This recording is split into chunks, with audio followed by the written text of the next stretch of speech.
Assalamualaikum warahmatullahi wabarakatuh. Perkenalkan, nama saya Mimul Uma, NIM 2348201019, kelas 5 Farmasi. Saya akan mempresentasikan materi kimia bahan alam dengan topik steroid dan terpenoid. Mata kuliah ini diampu oleh Bapak Hari Adi Saputra, SSI, MSI. Baiklah, langsung saja kita mulai pembahasan materi pertama, yaitu steroid. Steroid adalah senyawa organik yang memiliki struktur dasar 4 cincin karbon dan berperan penting dalam sistem biologis makhluk hidup. Secara umum, steroid dapat berfungsi sebagai hormon seperti hormon seks dan hormon adrenal. Komponen struktur sel misalnya kolesterol pada membran sel, serta zat dengan efek samping farmakologis yang digunakan sebagai obat antiinflamasi atau imunosupresan. Jadi, steroid adalah senyawa yang secara alami terdapat di dalam tubuh maupun dibuat secara sintesis untuk tujuan medis. Tata nama steroid adalah sistem penamaan senyawa steroid yang didasarkan pada kerangka karbon inti steroid, jumlah atom karbon, serta gugus fungsi dan ikatan rangkap yang dimilikinya. Steroid memiliki inti dasar siklopentano yang terdiri dari 4 cincin, yaitu cincin A, B, C, dan D. Sifat-sifat steroid. Sifat steroid dapat dilihat dari sifat fisika, kimia, dan biologinya. Secara fisika, steroid umumnya terdapat pada kristalin, tidak larut dalam air, tetapi larut dalam pelarut organik seperti eter, kloroform, dan alkohol. Bersifat lipofilik dan memiliki titik leleh relatif tinggi.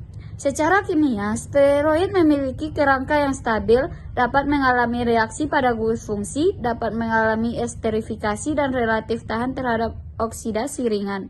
Secara biologis, steroid berperan sebagai hormon, memiliki aktivitas antiinflamasi dan imunosupresan, berpengaruh pada metabolisme, pertumbuhan, dan reproduksi. Namun, dapat menimbulkan efek samping jika digunakan tidak tepat. Rumus umum steroid. Steroid terdiri dari 4 cincin karbon berfusi, yaitu 3 cincin sikloheksana dan 1 cincin siklopentana. Klasifikasi steroid. Steroid diklasifikasikan menjadi kelompok utama, yaitu yang pertama steroid hormon yang berperan sebagai pengatur fungsi fisiologis tubuh, meliputi hormon seks secara androgen, estrogen, dan progesteron, serta hormon kortikosteroid seperti glukokortikoid dan mineralokortikoid. Kedua, steroid non-hormon seperti sterol, asam, empedu, dan vitamin D. Biosintesis, reaksi, dan identifikasi steroid. Biosintesis steroid berasal dari asetil-CoA melalui jalur mevalonat hingga terbentuk kolesterol sebagai prekursor semua hormon steroid. Reaksi kimia steroid meliputi oksidasi, reduksi, esterifikasi, hidrogenasi, dan isomerisasi. Identifikasi steroid dilakukan dengan uji Lia-Berman, Burchard, uji Salkowitz, dan kromatografi dan spektroskopi. Analisis struktur steroid.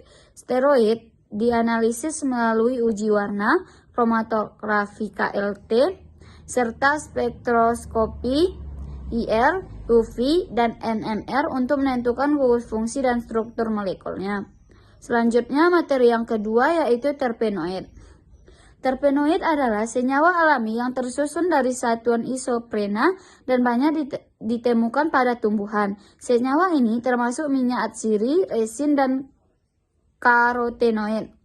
Penamaan terpenoid didasarkan pada jumlah uni isoprena, struktur kerangka, dan gugus fungsi. Terpenoid bersifat mudah menguap, tidak larut dalam air, mudah teroksidasi, dan banyak terdapat dalam minyak atsiri. Rumus umum dan klasifikasi terpenoid. Terpenoid mengikuti hukum isoprena C5H8. Klasifikasi berdasarkan jumlah unit isoprena dan struktur kerangkanya. Contoh dan kegunaan terpenoid.